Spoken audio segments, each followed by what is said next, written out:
Yes, इसमें कोई संदेह नहीं कि संघर्ष मनुष्य की प्रकृति रही है और उसकी इसी विशेषता के बूते तमाम मुश्किलों से लड़ते और पार पाते हुए दुनिया यहाँ तक पहुँच सकी है। विराम।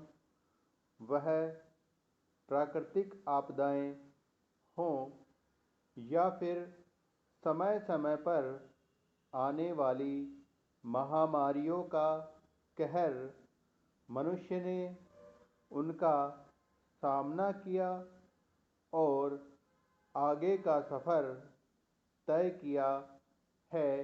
विराम। पिछले साल कोरोना को जब वैश्विक महामारी घोषित किया गया था, तभी से समूची दुनिया को किन हालात का सामना करना पड़ा है, यह सब जानते हैं। विराम। समूचा सामाजिक जीवन ठप होने के साथ साथ अर्थव्यवस्था के मोर्चे पर हालत ऐसी कमज़ोर हो चुकी है कि उससे उबरने में शायद लंबा वक्त लगे। विराम।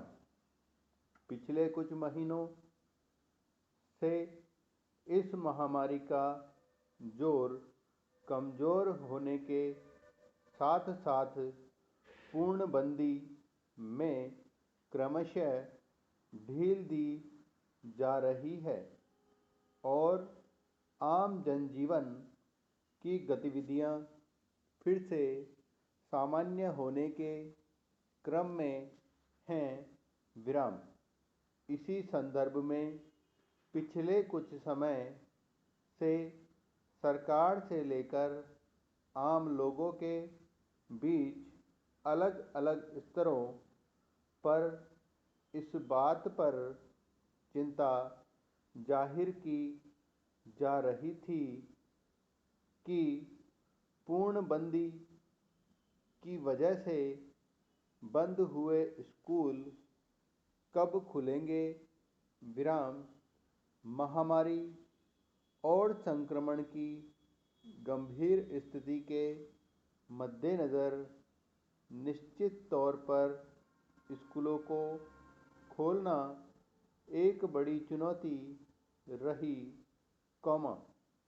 लेकिन दूसरे कई क्षेत्रों में राहत देकर जब यह देख लिया गया कि जनजीवन के सामान्य होने की और बढ़ने के बावजूद कोरोना के मामले आमतौर पर काबू में हैं, तब इस मसले पर भी राय बनने लगी। विराम। अब कुछ राज्यों में सरकार ने स्कूलों को खोलने की इजाज़त दे दी है, हालांकि उसमें कोरोना के संक्रमण से बचाव के लिए निर्धारित सभी नियम कायदों का ध्यान रखना होगा। विराम। यानी बच्चों की संख्या, स्कूल का समय, एक दूसरे से दूरी, मास्क लगाने आदि के लिए निर्देशों पर अमल सुनिश्चित करना होगा। विराम।